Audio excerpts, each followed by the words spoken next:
I hear you right there with you. Yeah. You can't do this full time, yeah? No, I hear you. I know, right? You do what you love. You never work a day in your life, right?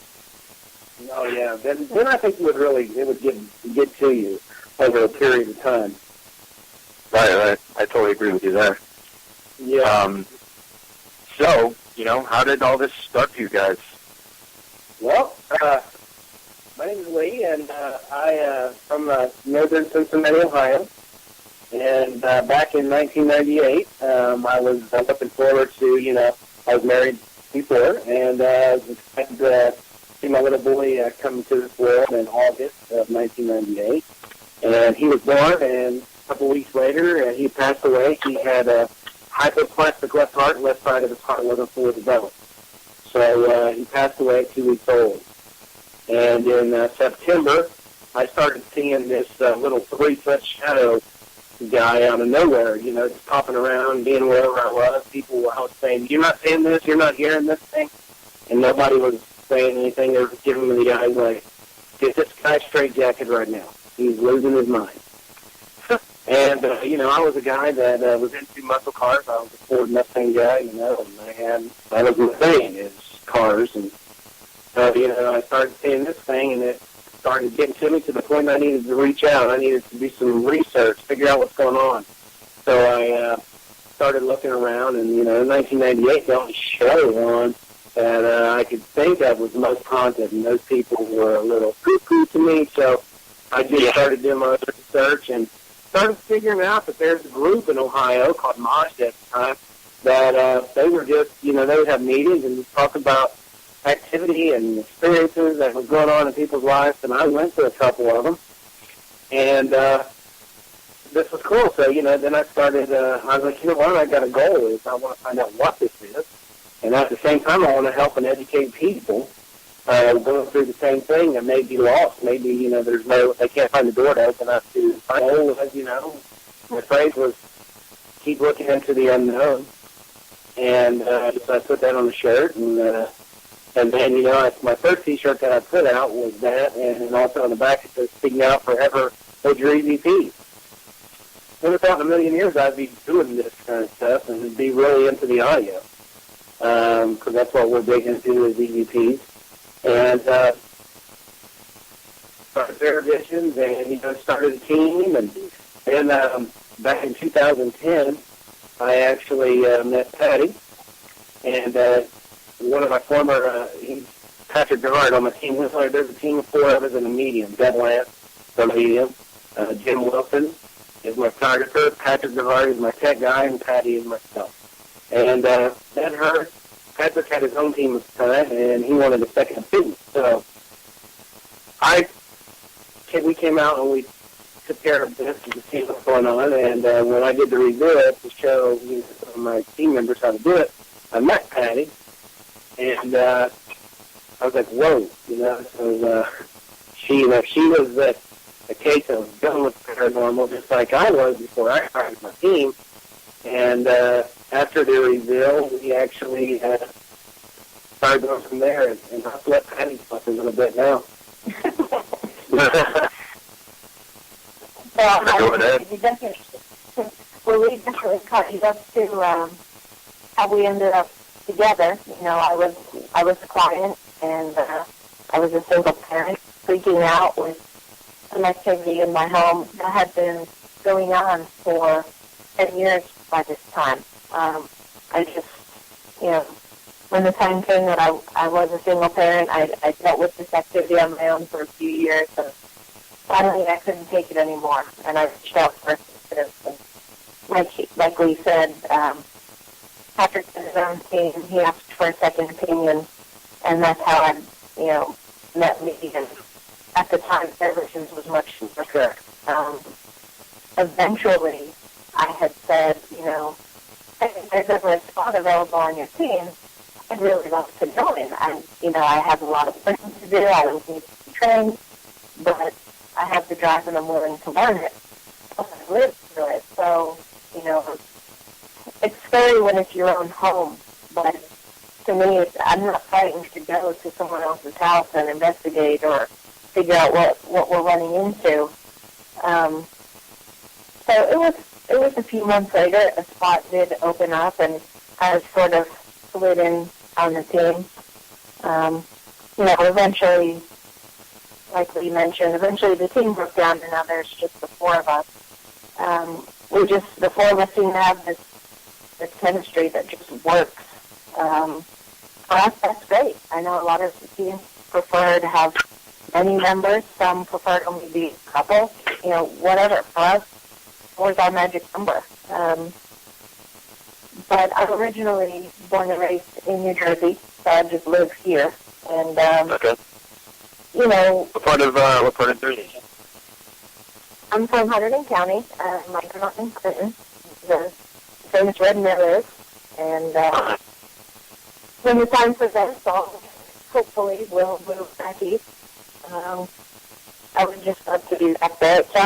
You sound as if you're East Coast yourself. Yeah, I live in New York, so I'm like 20 minutes north of the city in Westchester. So. Okay, yeah, you can pick that up in your accent. Yeah. Do I have an accent or what? Yeah, we all do that. My southern, both my parents are from Kentucky, and, I think they're hillbillies, all hillbillies. We made Ohio, so. I don't think I have any accent, but all I know is I can tell East Coast when I hear it. Yeah. Especially living here where everyone has that southern slang. So, right. It's just, I don't know. My kids make fun of the way I say certain words. Typically, like orange or Florida. Because around here, it's orange or Florida. And I'm like, whatever. Anyway. Yeah, I know all about it. So that's our story that's the short story. Okay. Now, Patty, when did the psychic stuff, really start to take off, when you had experiences with that?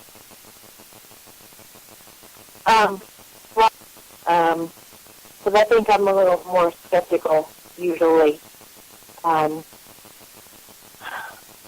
Mostly, I'd say it probably started happening in the early 90s, to be honest. After my mom had died, I started noticing strange activities all around me all the time, and sounds, but no one else would hear them. Anymore, on the team, I'll definitely say, did you guys just hear that? Like we all did. Did you hear that? Right, and I totally believe that, sometimes, well, for the most part, we would have to record something and have to listen back to it because spirits are speaking on a frequency that we typically can't hear with our audible ears. But sometimes, I don't know what the recipe is for it. Sometimes someone can actually end up hearing the audible noise of a spirit. I don't know what causes it, but it's strange how, different versions of how they can echo and how we can hear them or experience them around us. I agree, and I always have that little sense of relief with myself when I do play back my audio, and I am backed up. You'll hear me go, did you guys just hear that? And then when I back it up, there's something on my recording, and then I go, did you hear it? So, to have that verification is definitely gratifying. I guess because I don't have the self-confidence to run around and claim to be psychic or clairaudient or clairvoyant or any of that. Right. Yeah. I like to think I'm a good judge of people, so right. That's a plus. I also think that people like us who constantly are embracing the spirit world and trying to discover experiences and trying to help people and just being on that kind of frequency of trying to pick up stuff and figure out what's going on and trying to help people.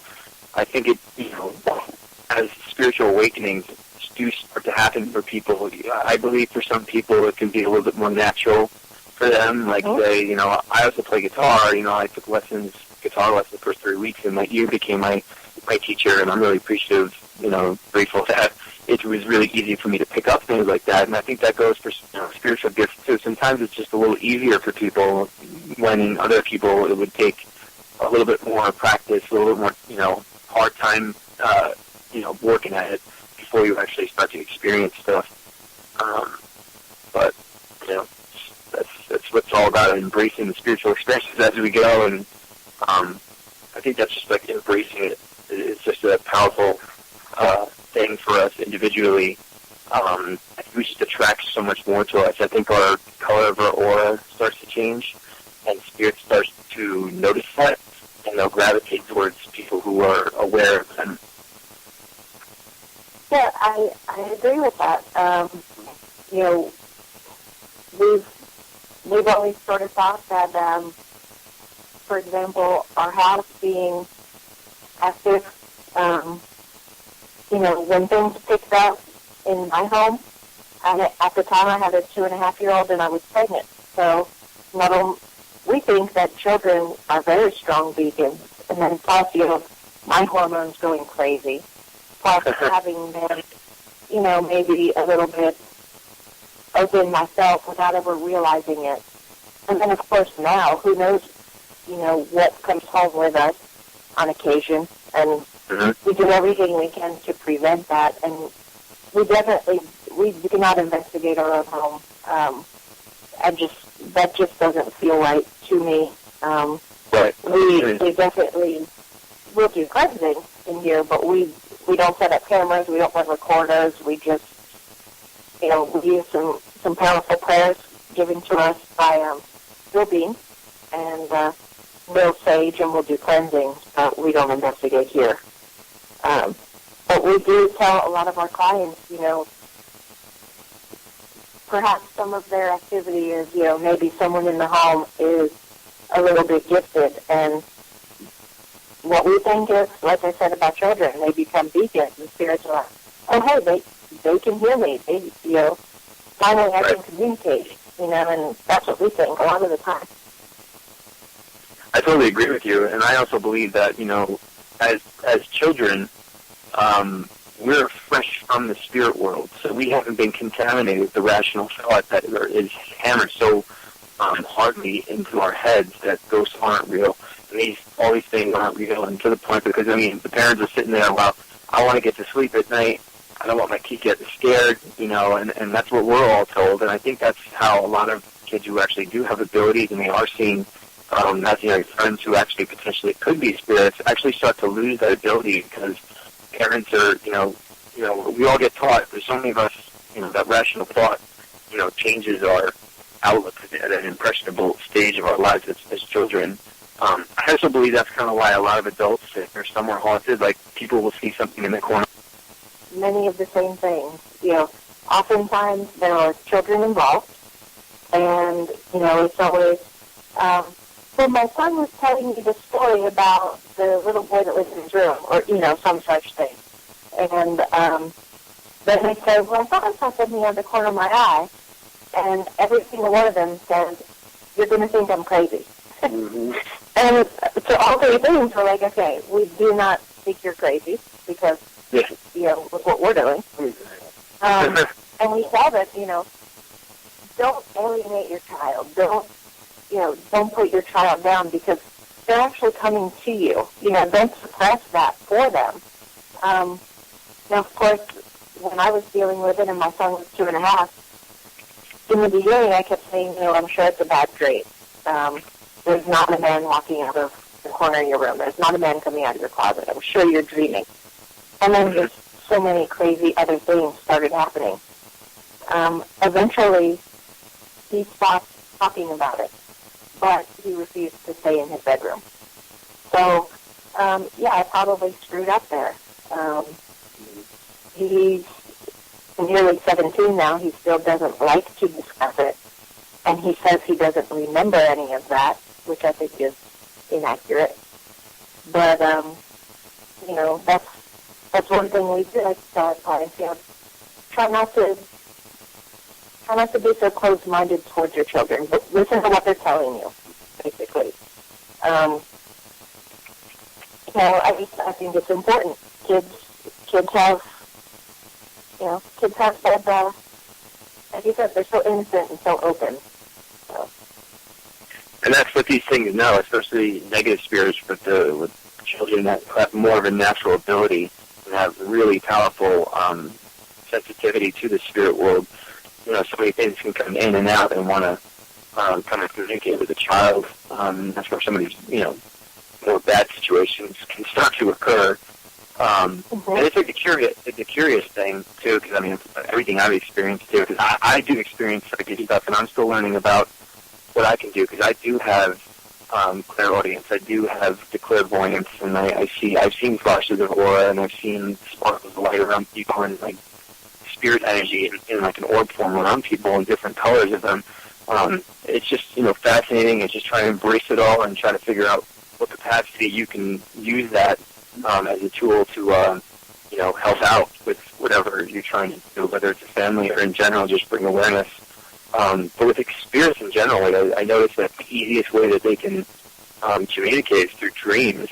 And I've kind of started to learn to differentiate between a mumbo-jumbo dream of everything just thrown together with like a bunch of random stuff, and then like there would be some sort of more of a lucid dream where there's some sort of, you know, trait of genuinity to the dream where, okay, there's something a little bit more real going on than like a typical dream, where something just makes sense, whether it might be some, before I go to like a case or a house, kind of like I get like an appetizer or an introduction to what is actually in the house.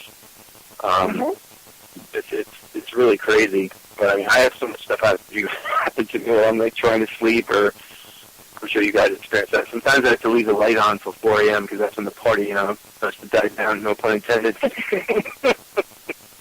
Well, and Leo back this up. We've at times, well, at bedtime, I've definitely been known to sit up in bed and say, all right, knock it off. We need to sleep. You know, just now is not the time. Since 2011 is when it really opened for me.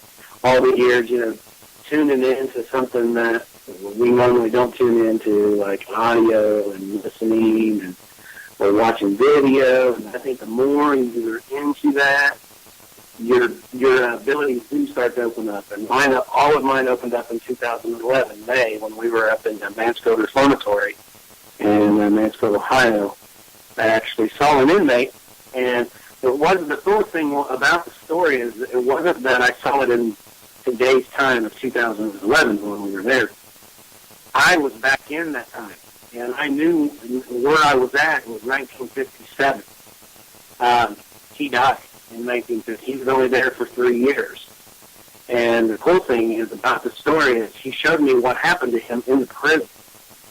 I saw his inmate number on his chest.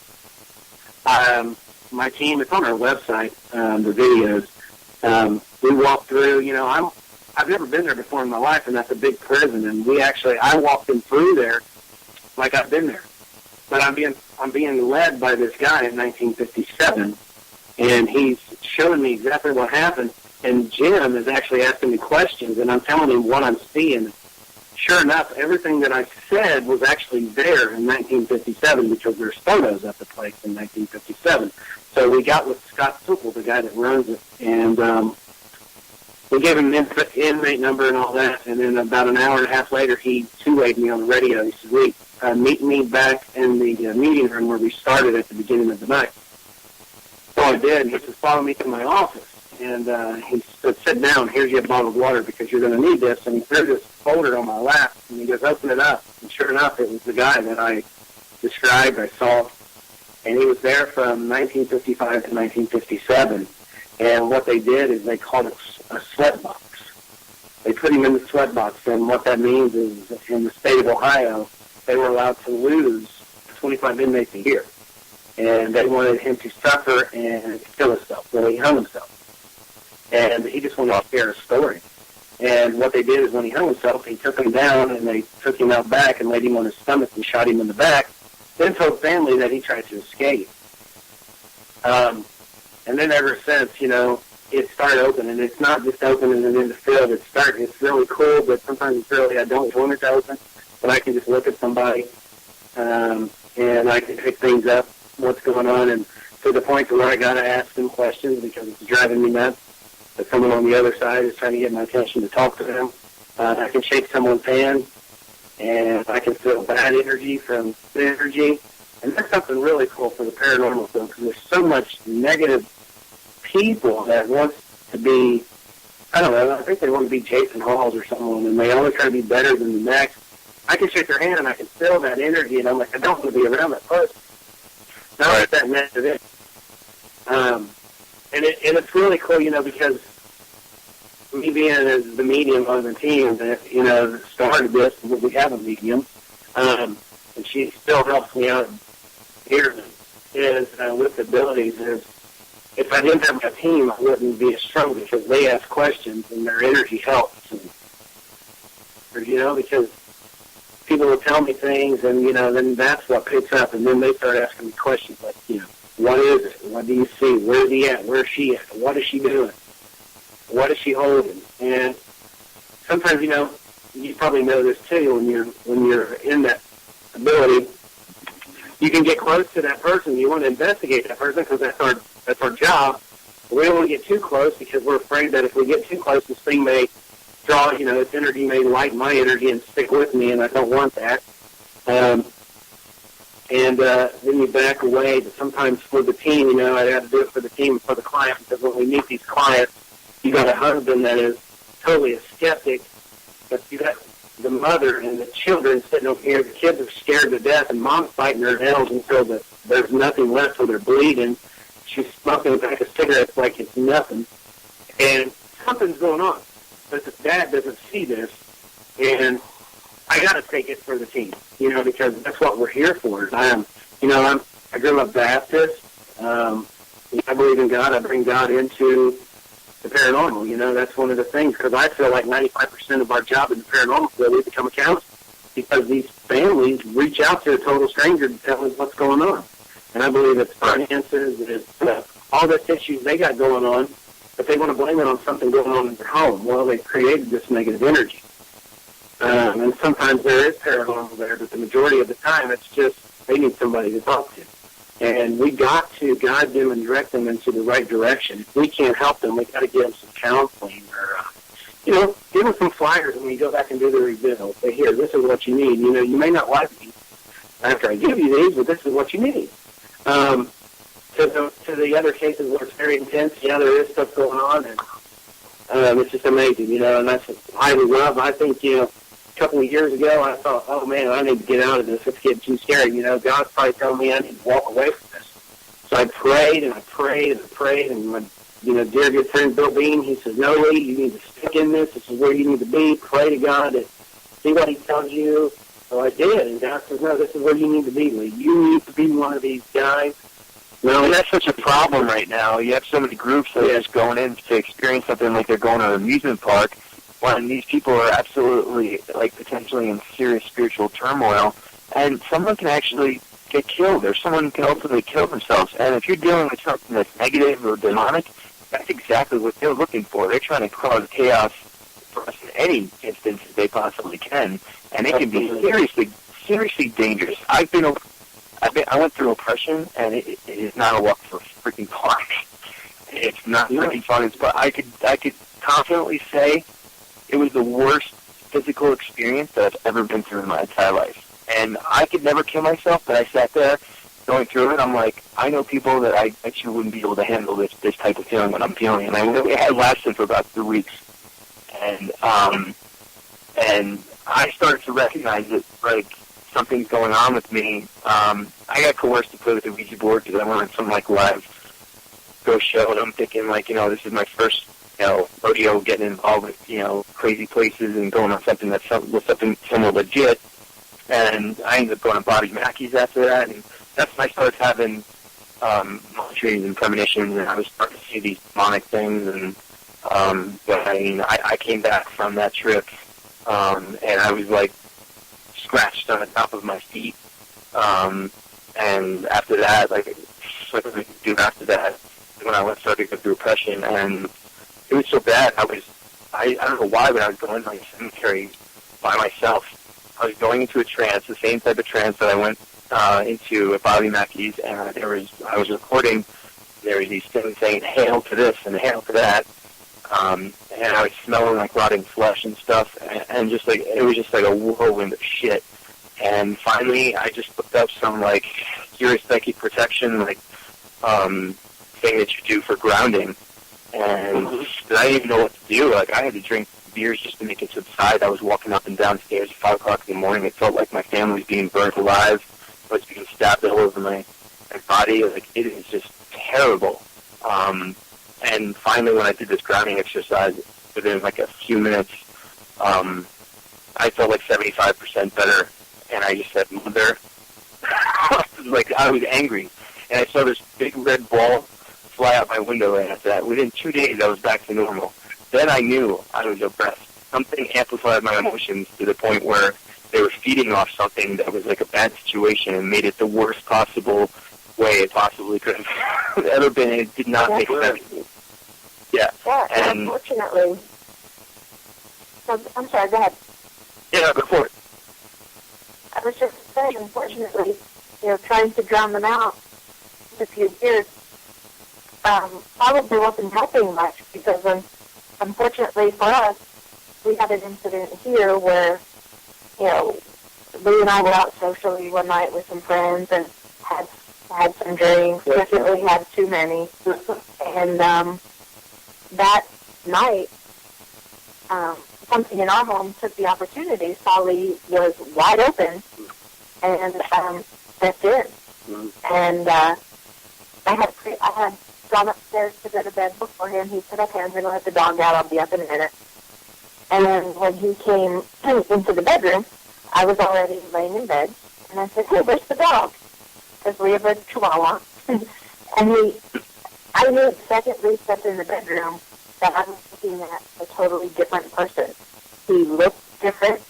His mannerisms were totally different. And then he spoke, and his voice was not a voice I've ever heard me use in my entire life. And I was like immediately ice cold. And I said, "Hey, where's the dog?" And he did this low laugh, and he said, "He's gone." And I said, "What do you mean he's gone? Where is he?" I'm trying to be all lighthearted. It's like 4 in the morning. I want nothing more than just to go to sleep. I'm like, "What do you mean he's gone?" And again, he laughed, and he goes, "He's gone." And not to be all TMI, house in bed. And I'm like, "Well, that's weird." And he goes down, and he crossed his arms over his chest, and he closed his eyes. And I'm like, "Babe, where is the dog?" Because, it's winter. The dog is 4 pounds. Like, what's the deal here? And he just laughed, and he goes, "Heaven." And I'm like, what the hell is going on? So I fling off the covers, and I go to come downstairs to find the dog. And I'm pissed. So I fling open the door. But in the back of my mind, I'm thinking, can I get to my cell phone? Because all I can feel is, he's going to run up on me and grab my throat. Like, that was what I was seriously thinking. Right. And I flung the bedroom door open. And I'll note that, our kids are with us half the time. We have a shared parenting agreement, so the kids were not at home at this point. And the dog is sitting at the top of the stairs. So he's all hunched up, and he's shaking, and he's obviously scared.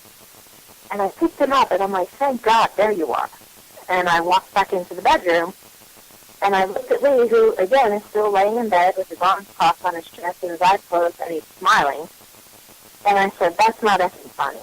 And I put the dog down, and I turned off the light, and the second I said that, he totally relaxed. His face went to his own face, and he turned over, and he was sound asleep. But I was awake for a good hour after that, because I'm like, he's going to kill me. I was thoroughly convinced that I was about to die. And I called our medium the following day, and I was explaining the situation, and she was like, "Yeah, with both of your guys' defenses down from all the alcohol, that guy in your house saw his opportunity. He stepped in." She's like, "He did something to the dog. I can't really see what. He didn't hurt him. He just, jumped at him or, scared him. He's only 4 pounds. It doesn't take much. But, and she said, if you had kept it up, he very well would have strangled you." And I'm like, Jesus, that's exactly what I thought. So we have very strong feelings about alcohol and Investigate. We really do. Not to sound all prudish, but That was scary. Yeah, I don't remember that. Yeah. All I remember was we were at this local bar, and, of course, everything starts opening, and I'm starting to hear all this stuff, and I'm like, okay, it's not the radio, the jukebox going, or the band playing, in the middle of as all this. Our waitress, we're sitting at a table, and I picked up that, she's having an affair with one of the guys that works there, and they got a baby, and they're not telling anybody about it. And sure enough, this guy walks by, and after I'm telling this girl this, I tell him that. I was like, you need to tell everybody about your affair with this lady. And I'm like blown away. And then everybody starts knowing that I'm doing this, so all these people are coming up and saying, can you read anything from me? And I'm like, no, I'm out. Yeah, so they know you can do something. Oh, yeah, you're the elephant in the room. Absolutely, and I'm like, no, don't worry, I'm seeing you later. Because it was good to me, and I didn't know what to think, and I don't know, maybe someone negative. I don't know. I've been scratching my head at that situation. Maybe something negative there, kind of followed me home, or of course, we investigate all these years. We bring these people home. I know that they well in our interview, and I don't know, one of them may not have liked it or something. I don't know. It's just. I just scratched my head on it. Why did it attack me at night? When she turned the light out. The next morning, I'm like, what? I did what? And, I woke up, she was sound asleep. And I noticed that I'm just in withdrawals, and I'm like, wait a minute, what am I doing? What is this? So I get up and put on, I always put on, like, my basketball shorts and a T-shirt, and I'm like, whoa, man, this is not me. Yeah. But it is crazy, But it's I love the gift. If you know how to do it right, like you said, if you know how to ground yourself, to protect yourself, so then you can protect the family when you're doing this stuff, protecting your team or whoever's around you. It's like going back to the paranormal teams, there's so many out there, there's probably like 5 at each corner anymore,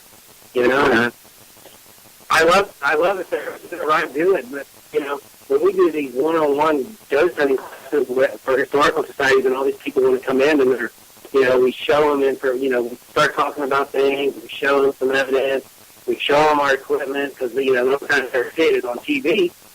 Right.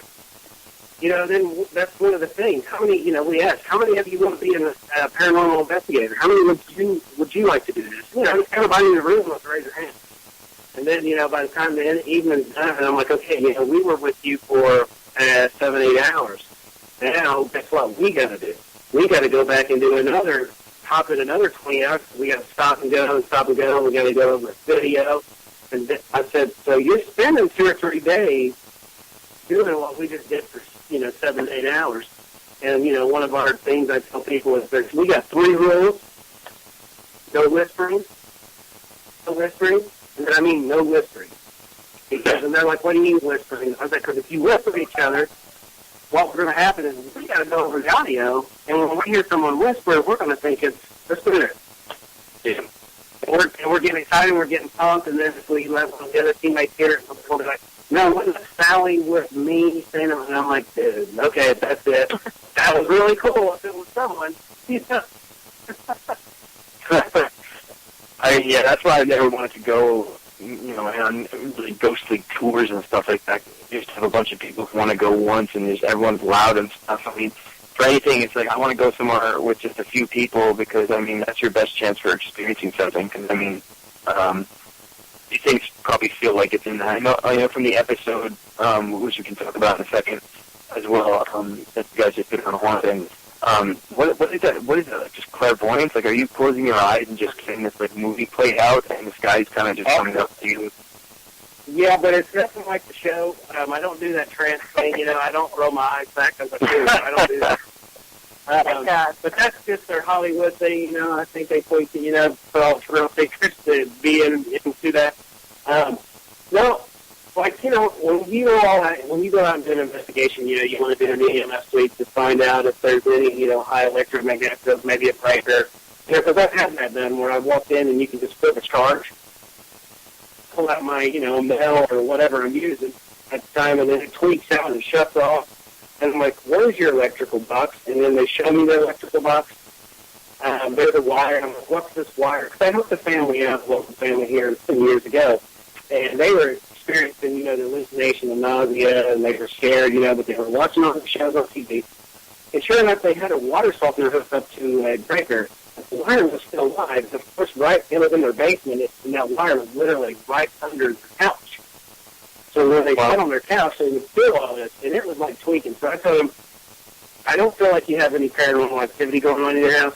Get an electrician in here, and then get this fixed, and then call me after a week or two and let me know how things are going. So the husband and wife, they're older. They called me, and they said, hey, you're right.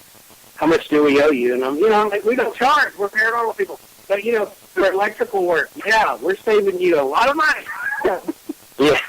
So, but that's how I feel. It's like I'm walking into like I can walk through the whole house or whatever we're investigating. I'll feel this charge. And when I feel this charge, like you get something, like when you sneeze and you get something, that's the charge I get. And then that's when I start closing my eyes and I just touch the wall or whatever, something there. And then I start picking up and I'm like, guys, there's someone here. And basically, the sign of like a portal. Maybe this is the portal of the energy. This is where it's happening. And then I'll start picking that up, and then we'll work that way a little bit, and then we'll move on. I want to see if I can find it anymore. And sure enough, after that, it's like a magnet. It holds me back to that location. And I'll close my eyes, and I'll just start asking questions, to myself. And then whatever's coming to me, I'll say it out loud. And that's you're asking telepathically, because as soon as you ask in your mind, you hear you. I mean, that's what my experience is, too. Absolutely. I'm the same way.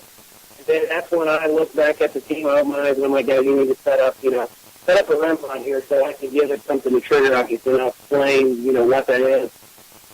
Sometimes it's not that. And sometimes I'll just walk right into, like, a resistance, and sure enough, the times when I say, okay, we're going to set this device down, and all I'm going to do is it's going to do exactly what it's going to do to me.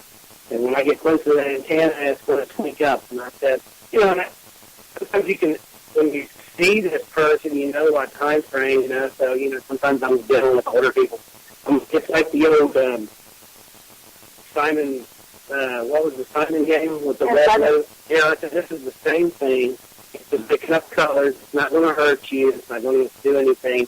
When you get close to it, it's going to trigger it. And sure enough, it does. And then that's when the team, and since they don't see this, that is intense.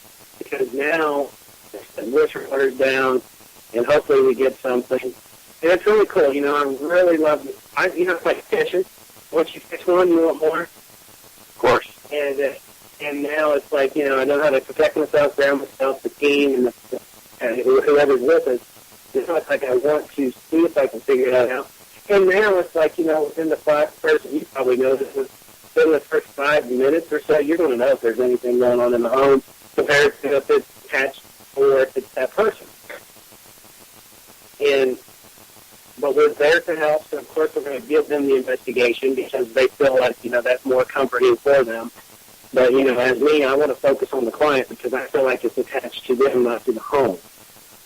And he was, like, actually scratching my back, scratching my neck. And I told the team, and as I was showing the team, Patty, the witness, I have 2 scratches forming going upward on my right side of my neck behind my ear. I'm like, guys, he's right here. He's wanting me to leave, but you know what? I'm here for this family. Let's do it. Patty said, step it up, boy.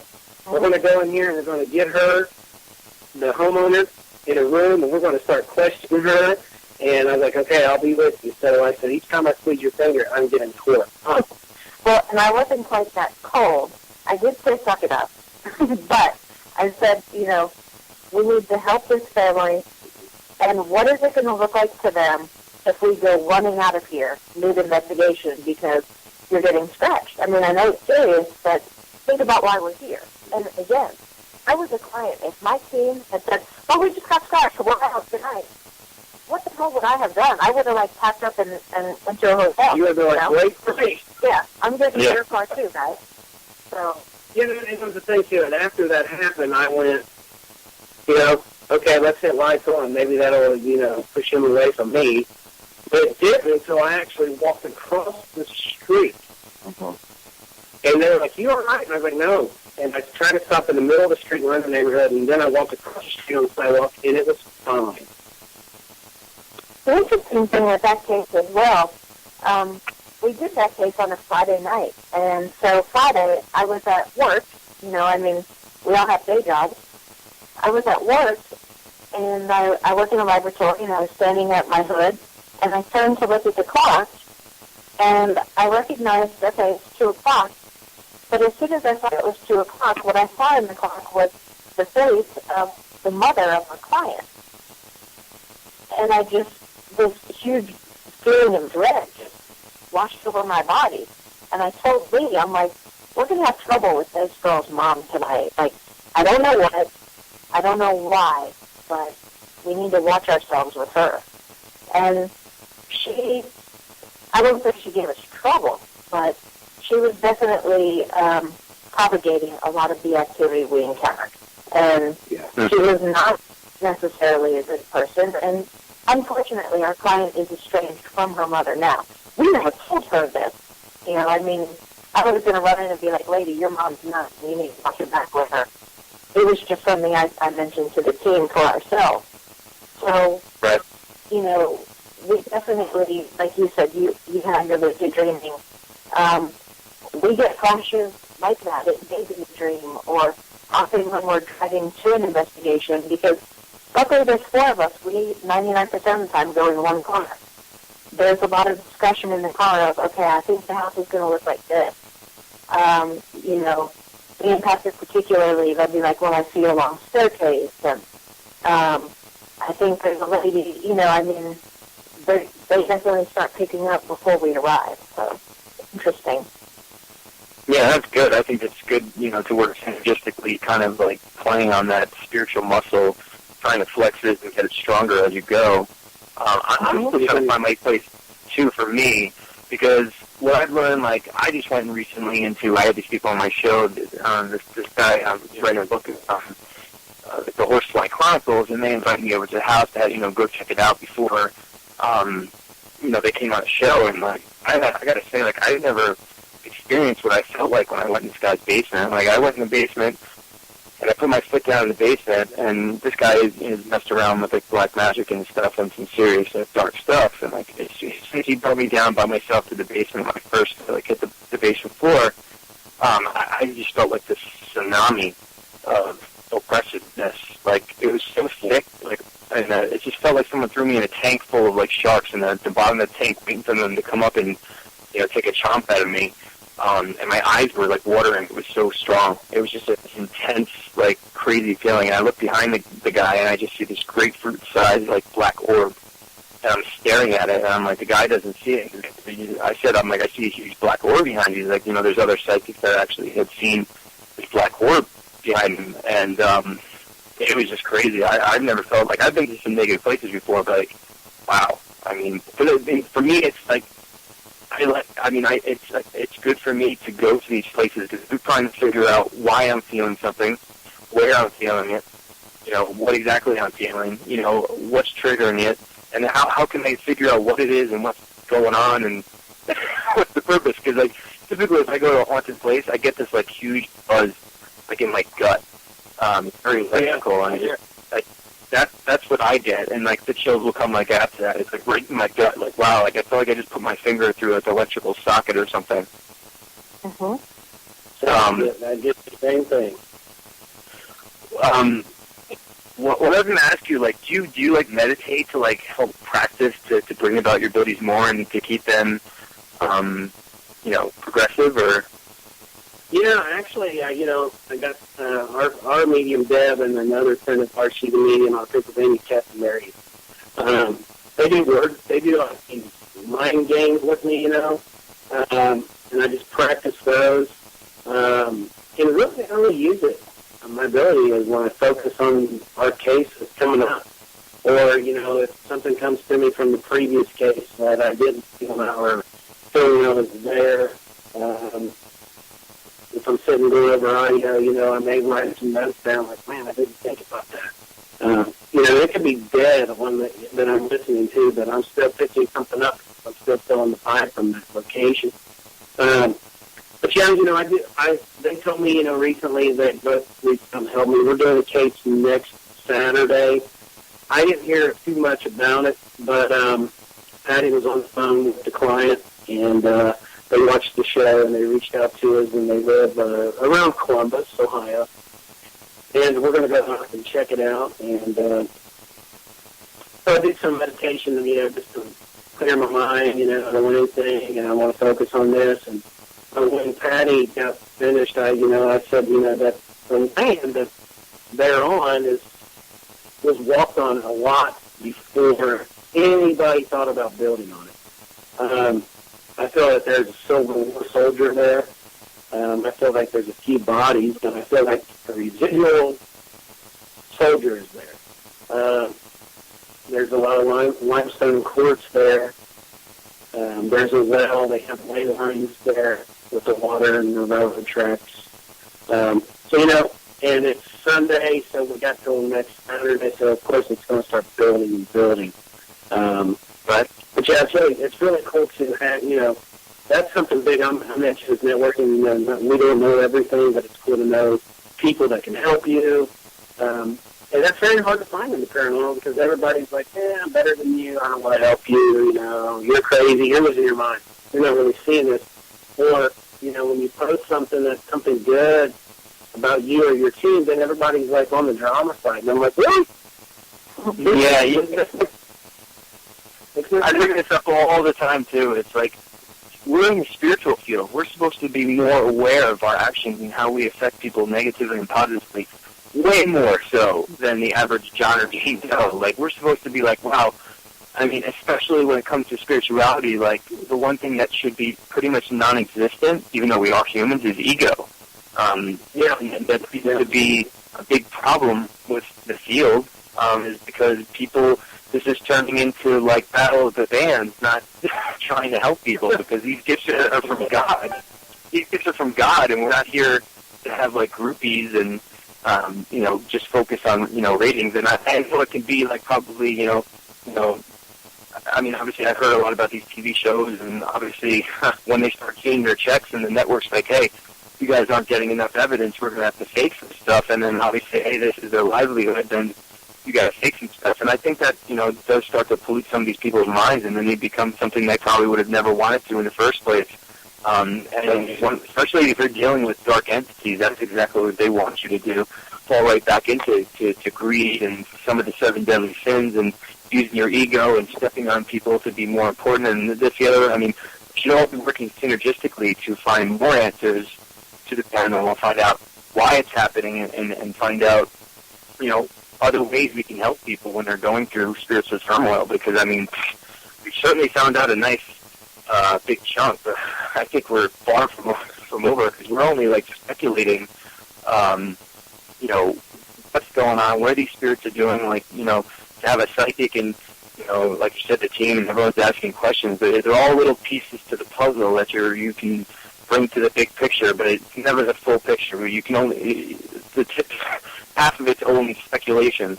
The spirits are observing us. Like, we only have to get some sort of guesstimation of where they are and what they're about to do or what they did do. Something on that same note is I always tell our team and people around us when they, we're at these conventions, we're all on the same team. It's just that we have, we may have picked a team name for the group of people that live around us to help build this thing called paranormal. And if we would stop answering, which we all do, we want to answer these negative, comments or someone says, if we stopped worrying about that and focus, we would be so far advanced in the paranormal if we all was, like you said, if we all was on the same page. Right, not trying to step on someone else to be better or higher. And the sad thing is, the case that we have this weekend, this client of ours has had it came in twice, and she said that they're not responding to her anymore. She's still having activity in her home. This is an older woman who's retired, and her husband, her pets, her grandchildren are all being affected.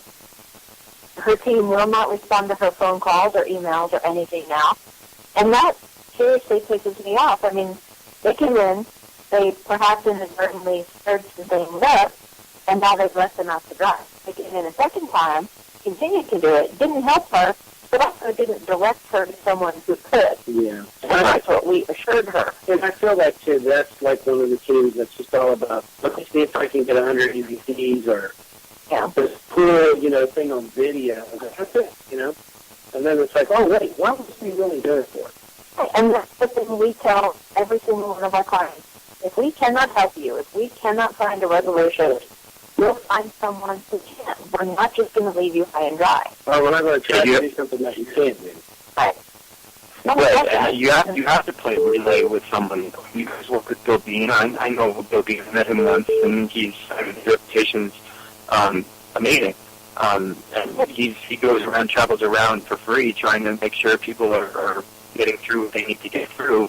And that's the problem. It's almost like the movie Wolf of Wall Street. Like these people go call up and on stock exchange and this and that, and then they depend on your ability, and next thing you know, they run away with their money and stuff like that. I mean, yeah, we're doing this for free, but it's like you're letting these people they can do harm to themselves, or they can commit suicide. You could ruin families from walking away from situations like that. I don't care if it's for free or not.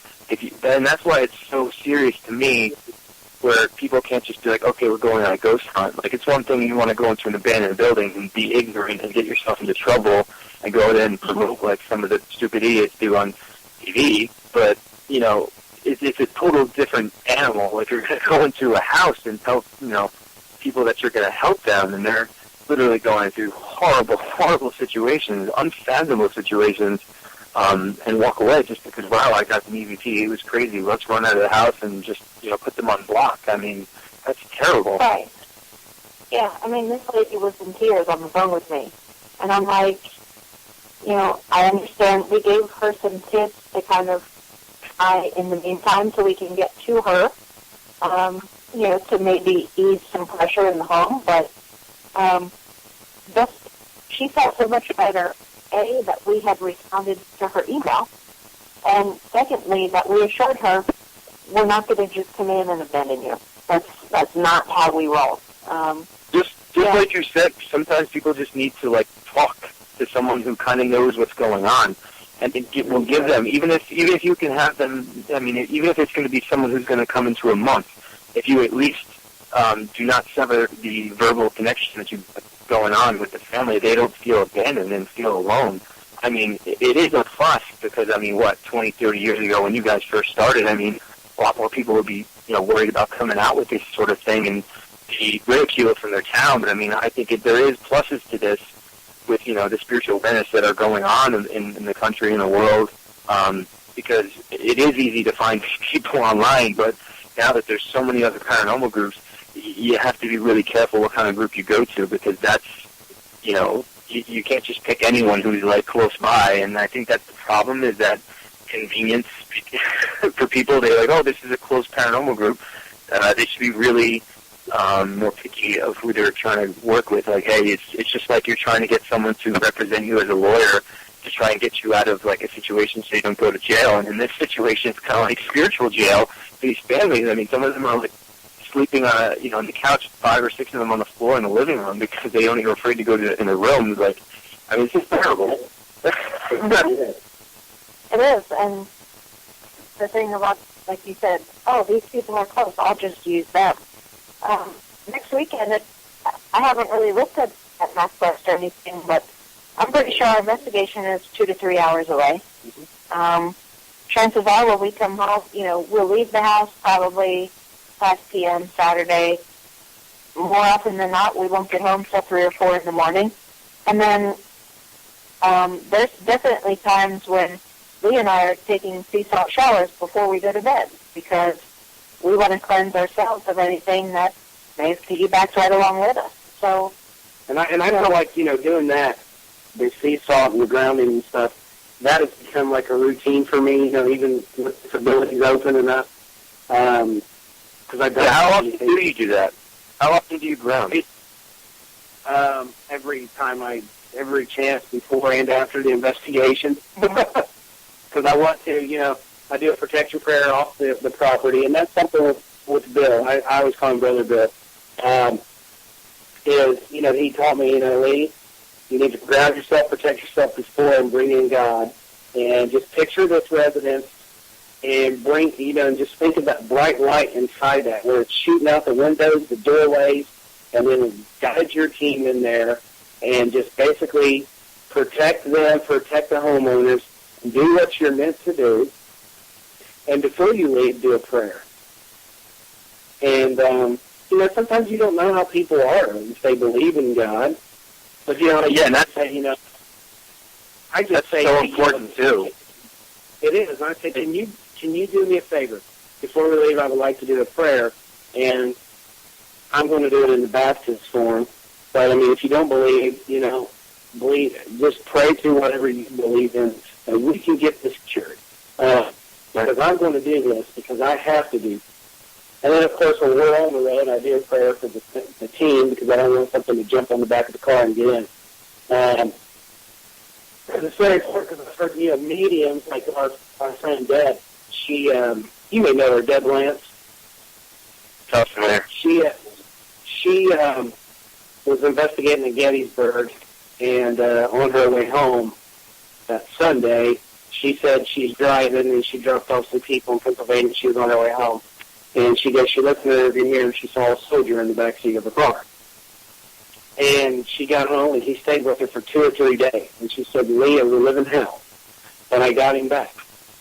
And I just hear these stories, because I'm learning, it's all new to me. First I was getting baby steps on paranormal, and I started doing it, doing the routine stuff. But now doing the medium stuff, I want to learn a lot more, but I'm still a little terrified, but I got to keep my guard up.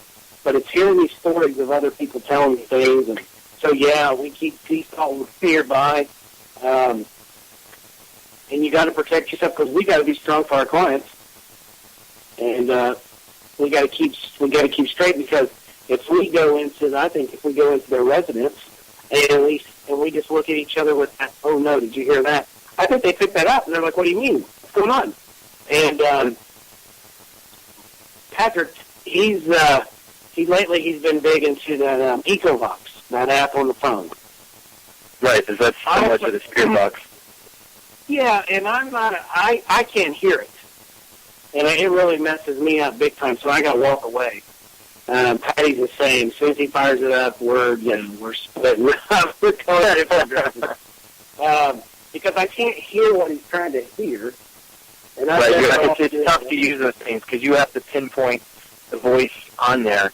And, I thought about, I actually am trying to work on my own idea to help something with spirit communication that would be something similar to, like, the obvious, but, like, a different, like, concept.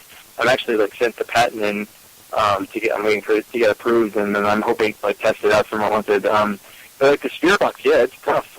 The best way for me to stick out something like that is a vocal tone, because if you hear, like, say, for instance, it's my voice, and I'm like, I'm right here. If you hear 3 voices and they're the same exact voice, there's no way it could be on the radio, because it's going so quickly and system to the stations. It's scientifically impossible to have that same voice come out. And that when you hear a Spirit Box, when it sounds like a legitimate spirit, it almost sounds like someone threw, like, a rock on the water and just tiptoes over the frequency, and you just hear, like, this, that. And that's how, like, I've figured out how to, like, use that. I love the Spirit Box. I haven't really used the Echo Box yet, but, obviously that definitely is growing. I'm excited to see, how good the devices are going to get within the next 5 to 10 years. They're starting. It's crazy. Yeah, I'm a big fan of the digital dowsing. I love Bill Chappell's work. We got all his stuff. The other night, actually, right before New Year's, I'm on Facebook, and we're at these local sites on Facebook, like yard sales. I like looking at all that. And one of the things you never see, and there's one lady says, selling my dove cutting equipment. I'm like, oh, so I went back because I'm going through it fast. And I'm like, sent her a message and said, what do you got? And she sent me a picture. And she goes, well, I'm looking at this picture, and I'm like, I don't see your ghost box. And I'm thinking I'm looking for a PSP-7. So she had an obelisk with the digital texting display thing on it beside it. And I'm like, I see you have an obelisk. She goes, yeah, that's my ghost box. And I'm like, oh, that's what you're calling your ghost box.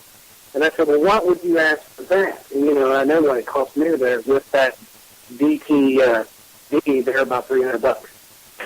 And she goes, $80 tonight? And I'm like, where are you at? So I went and bought it. I went and bought it for $80. She said, if there's anything else you want, I was like, no, I've got $1,000 stuff. I just wanted that.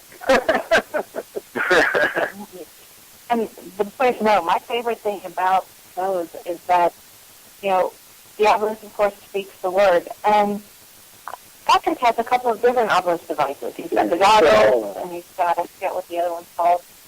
But a lot of times there's a lot of debate on, well, I think it said this, and then everyone else is like, I didn't hear that at all, I heard this. And for me, the fail-safe is, it prints it out. It tells you exactly what it said. Whether or not you heard it, it's, you know, that display is right there. And that's what You're talking about the Ovilus? Yeah. Yeah, this one, is that the Ovilus X? Yeah, what's it? Mm-hmm. Yeah, I have that one too. Mm-hmm. You know what's really cool that we started doing, and it's been working, you know, we wanted to see how they're all compatible at the same time. We've been running the PSP-7, all of the Oviluses at the same time, and also the EcoBox. And we've been getting, this is crazy, but we've been getting the same thing hitting every device. Oh, yeah. I believe it because I've had the same experiences, guys. And not even just that, I've had this debate with other people where some people are like, wow, I totally believe in the Ovilus, but I don't believe in the apps on the phone. And then you'll have people who don't believe in either of them. And to me, like, even with psychic abilities, because, I mean, when I first got into the paranormal, like, when I first got my first smartphone, I started to mess around. I was thinking I started downloading, like, ghost apps for video recorders. And I saw this, like, app called Ghost Radar. And I'm like, oh, this is really silly.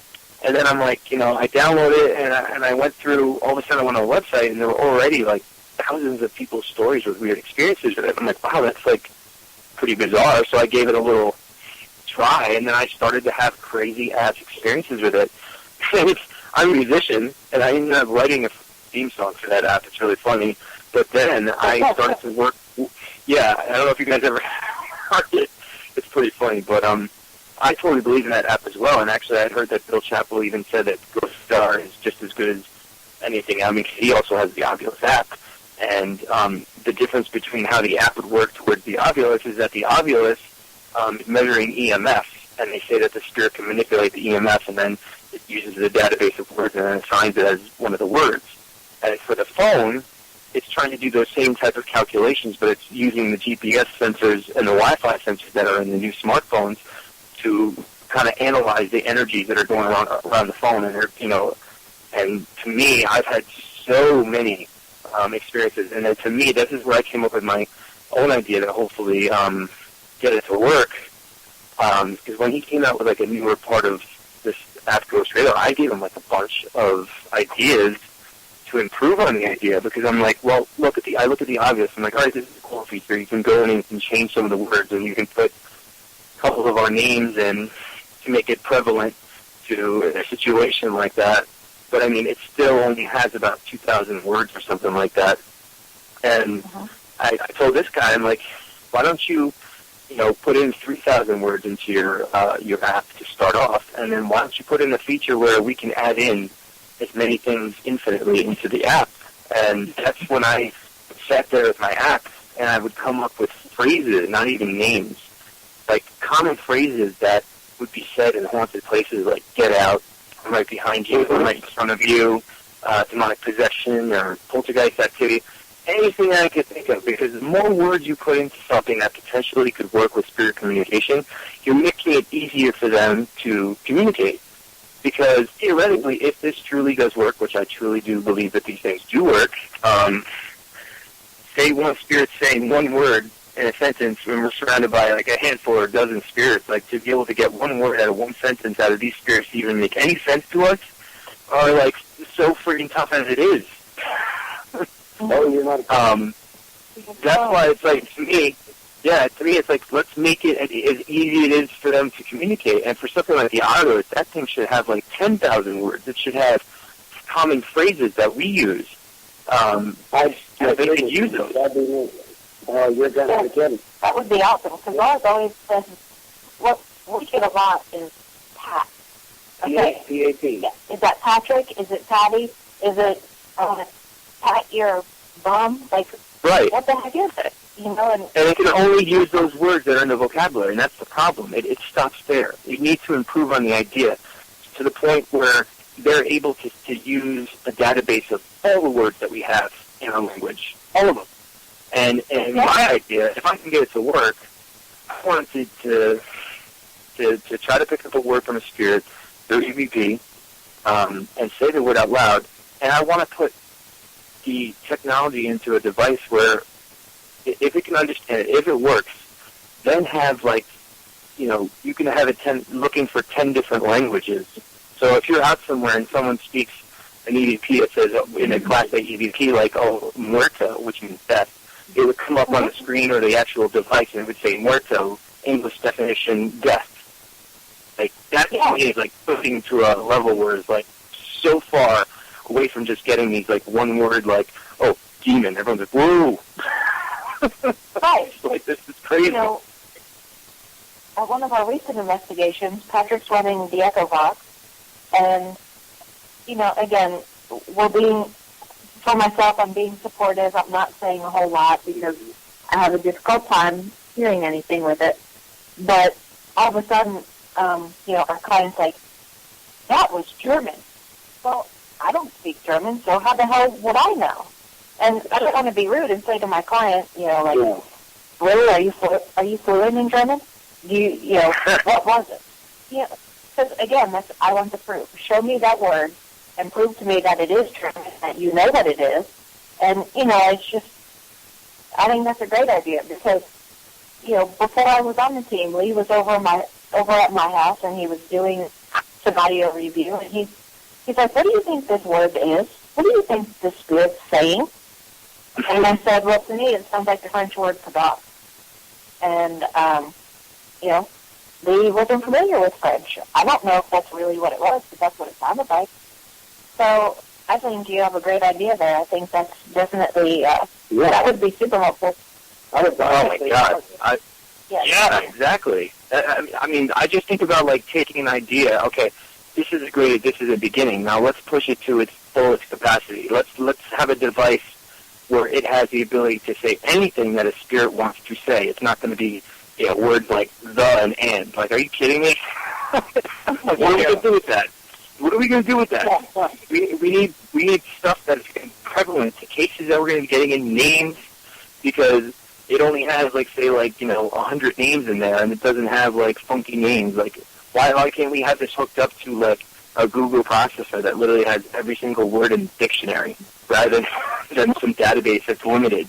Because, I mean, let's make it easier for them, because they're able to manipulate electronics. And I think once we are able to do that, then the skeptics are going to be diminished to a small group, because the experiences will double, triple, and quadruple to the point where people are going to be like, this is too crazy, you can't deny it.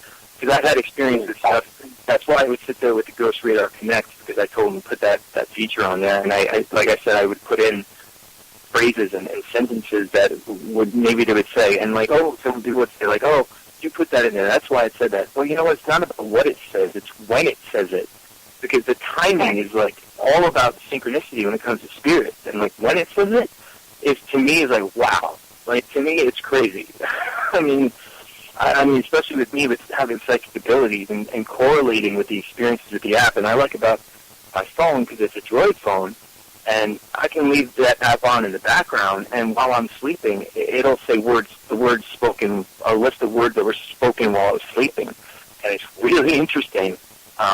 I've had words affected by, that had to do with, dreams that I had when I woke up. I would be in my bed and start dozing off. I'm sure, Lee, you've had this experience. I mean, when you're, dozing off, you literally are, in between falling asleep and awake, which is that meditative state when you're most psychic. I actually hear the full conversations of people talking and noises. I've heard, sounds of animals and all sorts of weird correlations with cases or whatever the hell I'm going on with. And for instance, I hear, a conversation of, a British couple, having a conversation. I'd wake up, I'd look at my phone, it was, 3-something in the morning, and it said words spoken in the background, British. I mean, shit like that. I'm like, there's no way. I mean, that just blows my mind. Yeah. I'll never forget this one time. I frequent this. I haven't been there in a while, but there's this really haunted asylum by me. It's been on Ghost Adventures, Letchworth Village, which is a really haunted place. I'll never forget, like, when I go to like a location, I wouldn't be Ovilus, but then I'd have like 3 apps that like do similar things, like Ovilus, Ghost Radar, and some other app. And I think there was another app that does the obvious thing that I think Big Beard from Echovox makes that has like an Ovilus feature. And I put them all on at the same time, and so they'd all speak out loud. So you'd have all these words that would be like, you know, potentially being pieced together like a sentence. And I'll never forget, like, we were about to leave this big asylum, and my friend was like, how the hell do we get out of here again? And in numerical order, each app said one word in a row, and it said, exit, main, door. And, like, to me, like, are you freaking kidding me? How you deny that? Exactly. That's insane. Yeah, that's bizarre. That blows my mind. You can tell your buddy, hey, we're not alone. Exactly. I mean, but that gets me excited because, okay, now they can manipulate these things. These things do work, so I'm like, how can we, like, improve on the idea? Like, you know, like, I want to, like, make it to the point where, wow, like, we can really have serious communication tools going into investigation from a electronic perspective, but then also then we have people who have a psychic perspective, and little more and more, little by little, I think as the years come, we'll have these better devices. It's going to be truly an amazing experience for us, and we'll be able to have a lot more I told you so to the skeptics, and people are really laughing at us. Oh, yeah. Oh, I totally agree. I really do. I mean, the technology is just growing so fast. It's just amazing how each year goes by. I mean, 2015, who knows what we're going to have this year? You know, everybody says, oh, we should be having a flying car now, and it's like, wow. Oh, yeah. And I'm like, I mean, I just want to bring some validity to what we're experiencing, because you have so many skeptics who are like, oh, this is so fake, and they sit there like they're defense lawyers for science and finding loopholes in your story, like how it could be a rational explanation. And I'm thinking to myself, the best way these people can actually experience these things is through first-hand experience. They can actually sit there and not have a rational explanation for what they just went through. But, you know, it's frustrating. I mean, it's funny. I actually had there's a good friend of mine who I would actually call my trigger into the paranormal. Like, the whole reason why I actually went to a graveyard at night was to try to have him experience something, because he thinks we're just intelligent animals and then we just pass away. That's it. I'm like, I always believe in ghosts, but going there and getting my first EVP, it's like, blows my mind. Scary, but that it's like endlessly fascinating, and it's been, I've been riding that wave ever since. Right, I agree. And we do, while investigating, especially if someone in the home is skeptical, we'll do, a 20, 30-second EVP really quickly. And the best time is when, we ask a question, we give it that 20, 25 seconds, stop, and play back. I love nothing more than to have a response and watch the look on that skeptic's face when they, because they were sitting there. They know not one of us said anything after that question, but it's undeniable that you have captured something. Exactly. That's proof right there, because usually they're like, oh, well, you got me. Oh, my gosh, I didn't believe till just now. And we're like, see, we're not lunatics. It's crazy. Yeah, I mean, but that, I embrace it all. I just don't care what people say. Like, I look at it as,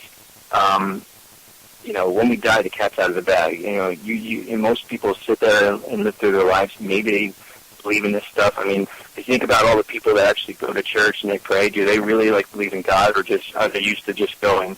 I mean, I was brought up Catholic, and I was an altar boy and stuff, but you really just don't put validity into it. Like, you're like, maybe, but it's not really like a serious thought. But then you go ahead and experience these miracles and situations. It's like, it's not about having faith in God. It's almost like knowing God.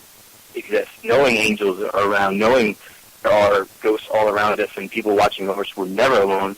I mean, we think Facebook privacy is bad. They have no freaking clue. No, exactly. Yeah, there you go. Right, because, earlier in the year, Lee and I, unfortunately, this year had to attend more funerals than we prefer. And we were at the funeral for one of Lee's very favorite aunts. And, of course, I've only been with Lee a few years, and I'd only, gotten to know his aunt over a couple years. And we're at her funeral, and that was the first time that I can recall it actually hit me that she's better off than we are. And I was more upset for her husband of 55 years now that he's here without her, and I wasn't upset because, the short time I got to know her, I fell in love with her. And I wasn't upset, for the selfish reason that she's gone. I'm not going to be able to see her. I'm not going to be able to talk to her anymore in the physical sense. But I remember sitting there realizing she really is somewhere better. And to be there was just amazing. I don't know what the heck took so long, but it just clicked that one day. It was wild. Yeah, and that confirmation is just so amazing, and that's why I love the psychic ability. So I embrace it so much, and I want it to be as great as it possibly can because it's just amazing. It changes the way you look at everything. It's paranormal in general, but the psychic ability is like wow. It's like it's definitely a humbling privilege, and trying to figure out why God has given us these gifts to us and these experiences. But it's definitely an unfathomable privilege to go there because I certainly wouldn't want to live through my life thinking, I could die tomorrow. That's a completely literal end of my life forever. I mean, that's terrible to think. I know that's a huge, scary thought. Yeah. Have you guys ever dealt with any demonic cases, or you guys steer away from that type of thing? Well, no. You know what? All the years I've done it, I think I've done probably over 4,200 cases, and I have never, ever dealt with something demonic where I had to have somebody to come in.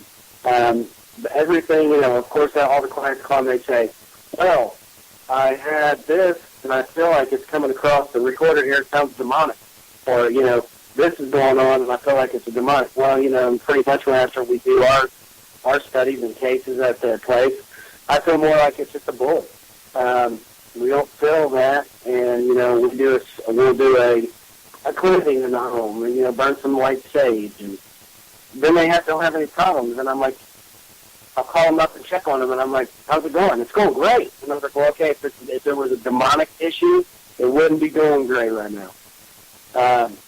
But yeah, I've never dealt with anything demonic, honest, and that's just amazing. I don't know if I want to say yes. I'm looking forward to one, but it's just I've never. Lucky you! I seem to have a lovely calling for it, and I'm been mirrored with the darkness ever since I got involved with the paranormal. I've been seeing these freaking things, and I'm like, it's like I've only been in the paranormal the last 3 or 4 years. I think I'm skipping a few grades, so to say. You're going straight to stuff. Yeah, that's what I thought you guys planning to write a book too, and I do as well. I've had so much stuff happen to me that is just, it's so surreal, and it's stuff that I've seen, and some of these scary creatures, and there's like a case I'm working on now. It's blowing my mind, which I believe to be a true demonic possession, and I've experienced stuff through collecting evidence from from another state, not even being there in person. That has blown my mind. That's just like, it's just another level for me. Like, okay, this level of shit is real too. Yes, it does. It's crazy, and that's why I go to sleep every night. And I say 5 protection prayers a night, and I got a fake Benedict coin stuffed between my bed. Like, I don't screw around. Like, oh my gosh, it's just like unbelievable. Yeah, I don't either. I got like a super soaker filled with holy water. Well, it's definitely not to be taken lightly. No, it isn't. On a serious note, it's not. And I always do think, when we get a call or an email, but yeah, maybe this is the case because there's so many shows on TV and they get people just get it out of the ordinary that every case. I'm not going to lie, every case that has been called into us, by the time we're off the phone, this house. If you pictured this house, it would be floating off the foundation, and there's flames coming out and arms reaching out for help and nasty sounds like The Exorcist. But by the time we get there, it's nothing like that. And I'm like, we get pumped, we get, like we guys, we got to keep on, keep your guards up. And then when you get there, it's really not that. And I'm thinking, okay, and that's one of the questions. I'll say, hey, do you watch any of the Ghost Hunting shows? Yes, I love Ghost Adventures. Yes, I love The Dead Fire. Oh, okay, well, there you go. You're picking up a lot of that from those shows. Right. Not saying that there is not such thing as a demonic entity going on in this place. I just want to ask that first, but you know what? Knock on wood, I'm glad I've not had to deal with any of those yet. We are dealing with the case right now that it will be used on we start our interview process for a haunting next Tuesday. This Tuesday coming up. And I felt like there was a dark energy there that they did pick up because this couple moved. They were in Fort Lauderdale, Florida. They moved up here back home because he's from Ohio. And the only sibling he has left is his sister, and she lives here, so he thought he would move back and with family. And they visited a place and moved back down. They were in Florida, and they visited this location, paranormal stuff. And they felt like they brought the dark energy back. Well, they moved up here, and sure enough, they said that it followed them. Well, we got all that story, and we were there, and we did, the staging, and, did some deliverance prayers that Brother Bill gives us, and then we investigated it. It felt very calm, and then I get a call 3 days later that everything is back. A very panicked call. Yeah, very panicked. And then, as I called him back the next morning, I told him, I said, did you get your sage? No, not yet. I was like, it's been 7 days since we've been there, and I told you to get it within the next 3 days because you need to sage. You need to do this. You need to keep guard. You need to take control of your house. It's your house. You need to sage it. You need to burn the white candles. You need to open up some windows when you're burning the white candles to release the negative energy. I said, have you done sea salt showers? No. Well, you find out that his sister reached out to Patrick, and she's in the paranormal. She's not on the team. She's an older lady. She's not in the... But she wants to go on these investigations. But she's saying that she's psychic, and she's picking up this dark energy. So I'm here trying to help him. She's over there telling different, like it's still there and this and this. And so today we were supposed to go to do another cleansing. I got a call this morning, a voicemail on my phone, that he said that they don't need it right now. They're going to do the saging themselves. They don't feel like, they should be burning us too much. And they're going to try it because I showed them how to do it. And I'm like, you guys should have been doing, I haven't called them back yet, but you should be doing this when I tell you. And that's the thing. I feel like when we're telling these clients something, they don't want to hear that, or they're not paying attention. I don't know what they're expecting. Do they want us to come out of their bedroom with a cave with a ghost in it? I mean, I don't understand. And I'm telling them things to do, but then, it's been a week, and they still haven't done what I told them. And I'm telling Patty this, and I'm like, she goes, now, Vince, just take a deep breath. You can't be that way. I was like, I'm not going to be that way when I talk to them, but it's the point that they've got to listen, because we're taking time out of our day, in our life, to hear and to sit in their house, to hear their story. But they got to listen to what I'm saying. And I guarantee you, if they do these situations, it's going to be okay. So, I've got this, the haunting, the production company is going to be talking to me this Tuesday. But I still want to make sure that it's 100% gone. Because I think here's when I talked to him yesterday, his partner is the one that works. He stays at home. He works for a cable company, and he goes, well, it's really affecting Larry. It's not really affecting me. I don't feel it as bad here. But Larry does. Larry's, working all these hours, and he's kind of short-handed. They're short-handed, so he's got all this, and he brings that work home, and, of course, it causes us to fight. He goes, and also, I believe, we had, when we moved from Florida, we moved up here. Ohio gave us this 3-month temporary permit tag for our car. And I'm like, okay, well, we got pulled over the other night, and we had to, so this is causing a lot of finance. They're blaming everything on this dark energy. It has nothing to do with their everyday life. Everything is being put on to this dark energy. And I'm like, that's not how this works. Yeah. Not all the time. Not all the time. There's, we all have stress in our life. We have jobs to worry about. We got life. But you can't blame everything on dark energy. You just cannot do it. And, but that's what I'm dealing with right now. So, I'm trying to tell him something to follow my guidelines. I've been doing this for a while. I tell you, if I don't have the answers, I'm not going to stand here and tell you something that I don't know. I will reach out to somebody that does. Listen to me. They said my first rodeo. But then they got his sister over here that she just said she just started becoming, disability started opening up. And it's fresh and new to her. And he's listening to her. And I'm like, yeah, it's like we're talking into one of his ears, and she's on the other side. Yes, like father was talking. The opposite of what we're saying. And, when I heard the extent of Patrick's communication with his sister last night, I was fired up, and I'm like, wait a minute. If she's so gifted, if she's, it's good, why are we even being called in? What's going on? Right. Is that on our side? Okay. So it's definitely frustrating. Hopefully it has caused us to kind of analyze, if we leave a call and tell them that we suggest that they follow up with Sage themselves, it's made us look a little bit at the way we do things. Maybe we should leave them with some Sage so they can go get some. If we're going to tell them to do it, maybe we should give them their first little batch. I don't know.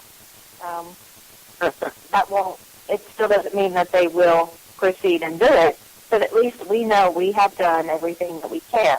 And said, look, we left you the tools, we gave you the advice, and it's on you to follow up. Because what I interjected to Lee's phone call yesterday was, if you're laying your guard down and this darkness or this negativity gets a foothold, it'll just slide right back in, and you're not helping to block it out.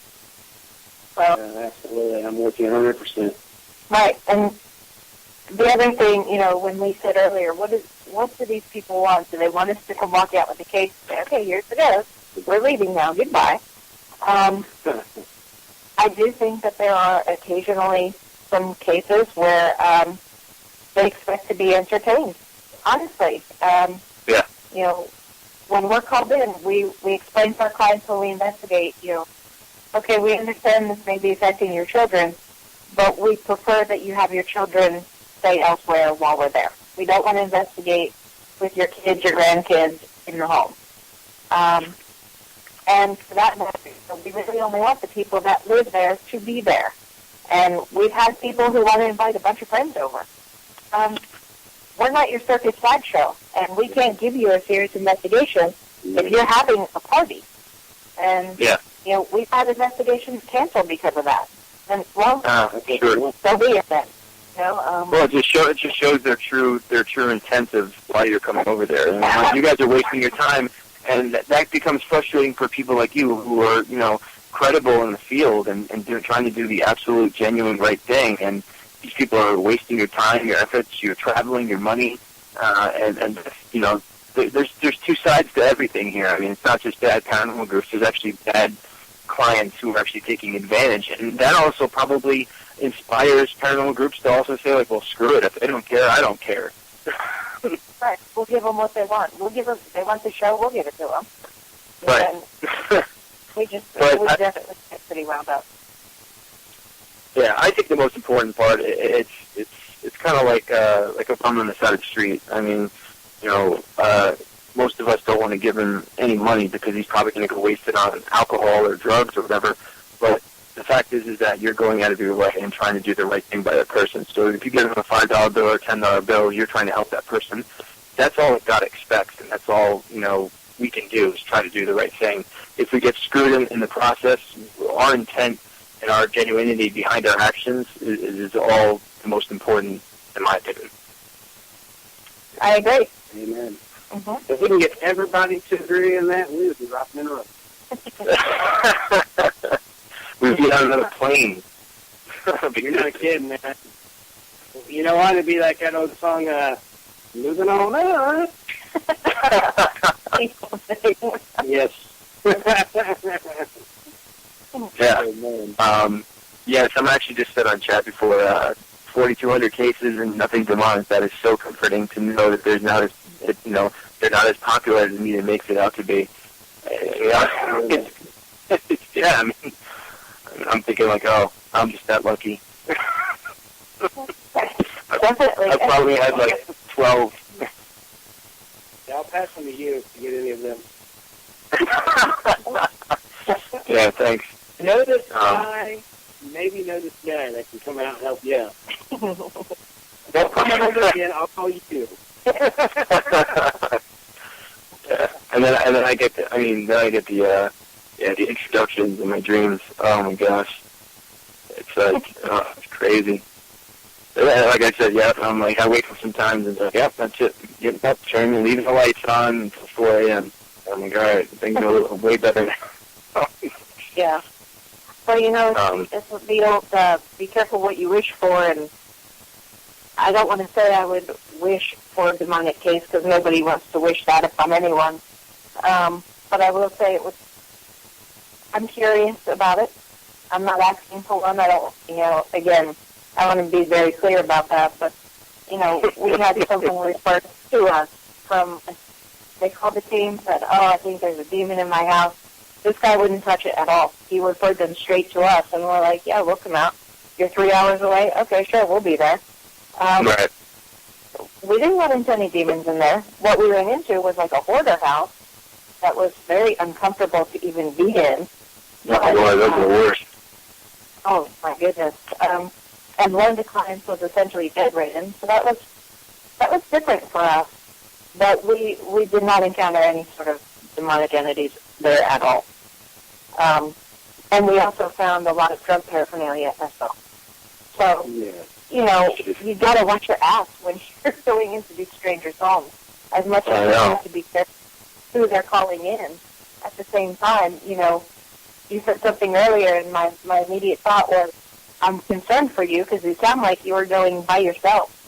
And where, luckily, you know, there's 4 of us, and worst case scenario, 3 of us go. But, you know, this way we know if one of us starts acting a little bit weird, that's something, you know, there is someone else there to help, you know, to move her out of it. Or, you know, we notice sometimes Jim will start saying words that make no sense at all. And we're kind of like, dude, snap out of it. What's going on over here? Yeah, that freaks him out, too. He's like, what? Or he'll have those, it's on video, you know, one of us is watching the DVR, and we notice that Jim will have these attacks like he's having a seizure. But the person that's investigating with him, they will not even see this. And they're talking to him and looking right at him. But on video, he's jerking and he's, like, shaking. Yeah, that's wild. That's totally crazy. That's a crazy thing. And he'll look at that and watch it and say, rewind that. And I'll play it and say, rewind it again. And he'll stand back and he goes, what just took over me? And I'm like, I don't know. I said, there's nothing wrong with the camera, because if it was the camera, it would be the whole picture, not just focusing on you. You know, we're running 8 cameras, and I'm like, I don't know, dude. I said, I really don't know, but it's happening right now. We were in a house, and this was a house that we were investigating. As we were upstairs investigating this house, they knew they had activity, and we knew it. But they're downstairs watching ghost hunters or ghost adventures. And I'm like, what is going on? I felt like, what I said, I felt it's circus. But at the time, we were getting this activity with Jim, and I'm like, this is crazy. And it happens frequently with Jim. I mean, he'll have these little, attacks. And I'm like, you're not noticing this, Jim, when you're standing there? He goes, no. And we call Jim Magic Hands because he's the guy that carries the camera, the mail, and, everything in his hands. He's got rheumatoid arthritis. And, I said, Jim, here, take my drink, and he holds everything, and he walks, and he keeps a steady video, and I'm like, dude, I don't understand what's going on with you. Because I always ask him, jokingly, are you an alien? I mean, what's that? What's that? What do you think? I mean, is he some sort of like trance medium ability going on, or? I don't know. I really don't know, and it happens when we're running the DVR.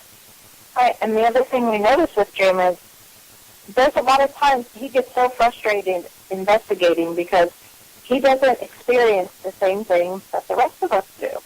And honestly, what we think it is again, he's primarily, if we're running the DVR, that's great, that's set up, someone's watching it. But a lot of the time, Jim is walking and carrying a video camera. And at the same time, he's also using his still shot camera or a, God, I can never remember that damn name. The full spectrum, thank you. So we think he's so busy with, taking photos and taking video and carrying all stuff that he's almost like distracted, where, we're still carrying equipment and we're very much part of investigating, but we're more tuned in or more focused. And I think maybe that's the spirit's way of getting to him, and he still just doesn't notice it. It's really creepy. Yeah, he's not had what I like to call it the oh shit moment. He still hasn't had one of those. And I said, James, until you guys get your first demonic case, right? Yeah, exactly. I guess we're just going to have to come visit you and set it off. I think that's where all of it is. It's over there. Oh, yeah. Yeah. Well, actually, to be honest with you, I saw my first demon in a premonition while I went to Ohio. The first place that I went out of state for a haunted place was Prospect Place. Oh, yeah, up in Trinway, Ohio. Yeah. Gosh, since I was the new guy, they put me up in the attic by myself. The pitch dark for an hour, and that's where they did satanic rituals and stuff, and I was seeing shadows go left and right and footsteps around me, and there's people watching me on camera, like on the internet. I'm like, please don't yelp like a little girl. Please don't yelp like a little girl. It's like, I don't want to pull like a Chad. I don't want to pull like a Chad from Ghost Stalkers. I'm glad I didn't, but yeah, I had a millimeter right in front of me, and I started to feel like the coldness on my hands and my arms, and right as the millimeter started going off. But, when I was coerced to play with the Ouija board, it was right in the barn outside the main building where, like, these bounty hunters were, like, hung. And I remember, like, playing the Ouija board, and, like, I started to hear the sound of, like, the rope swinging, of someone hanging in the rope. And I think that was just, this is, like, in the beginning stages of, like, the psychic stuff. But what was actually weird and creepy was the night before we went to Prospect Place, I had a very clear vision dream of the Pope at the time coming down the street on the road in a float, like a parade, and he's waving on the street, but except there was no people on the street, and it's kind of weird how, this is the Pope that actually resigned. Right as this was happening, he's on a float waving, there's no people there, and there was like a priest in regular priest clothing next to me, and he goes, Sean, that's not the real Pope. I'm like, okay, really? And he's like, no, it's not. And I look over to the right, and I see this huge stone statue of Satan, and all of a sudden it turns back to me, and then it forms into this evil, huge black horse with red eyes and smoke coming out of its nostrils, and then ran off. So I woke up, I tell everybody, like, about the dream, like, all right, that's kind of twisted. The first weird thing that happens to me is you pull up the Prospect Place, there's like a black horse's head on a little, like, pole in front of the house. I'm like, all right, that's a little creepy. But the creepiest part was the main dude of the show was playing with the spirit box over and over again, and this, like, demon's name kept on being said over and over again. He asked the viewers, like, they don't know about this demon. And then the next day he shows me, this demon that usually comes in the form of a black horse. I'm like, oh, okay. I guess that's why I was shown that thing.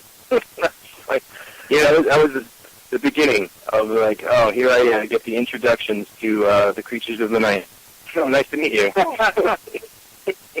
When I was there, I've been there a couple times, and when the first time I was there, it was cold as sin outside. And we walked up into the barn, and it was probably about between 12:30 and 1 o'clock in the morning. And they were telling us, George, the guy that owns the place, he was there, and there was 3 of us and him, and we were walking up that set of steps up to the top level of the barn. And right, yeah, I remember. Yeah, and hang out, and they had those white plastic chairs there. And so we're up there, we're spending about 5-10 minutes up there, and it's like really breezy and cold. And I'm like, guys, we're not really going to hear anything with that breeze going on with this audio, we're not going to hear a thing when we go over this. And as we're leaving, because we're actually, not provoking or anything, but we're like, okay, show us what you got if you can do some stuff that I heard you can do. Well, there is cornfields, but at this time of the year, the cornfield is already plowed down. But what came flying out is at the steps, and we found it, because it hit the wall and it fell, was like an old piece of corn on the cob. It came out of field. And I'm like, dude, if that would have hit somebody, that probably would have knocked us out, because it was hard, heavy. I'm like, we would have died. So I was like, okay, we're not leaving here. So I turned right there, I was like, oh, okay, now you want to play as we're turning our backs. I said, but you can't do this when we're facing it. And sure enough, man, a few minutes later, some people asked some questions and all that. One of those white plastic chairs comes shooting across the floor. And that was it. Nothing ever happened anymore in that room. And so we were pumped. And I think after that, one of the guys fell asleep on the inside the door, the main door of the house. You don't use it. Their lobby area, they have them pews and church pews on both sides of the wall there sitting. Yep. He fell asleep right there as we were doing some audio in those 2 rooms where Doug Adams actually did his smoking room and all that. And we decided to go downstairs, so what I did is I played a joke on the Investigator. I put a 2-way radio, kept it up under his arm. He had his equipment there. We go in the basement. I waited about 5 minutes, and I 2-wayed. I said, hey, can you hear me?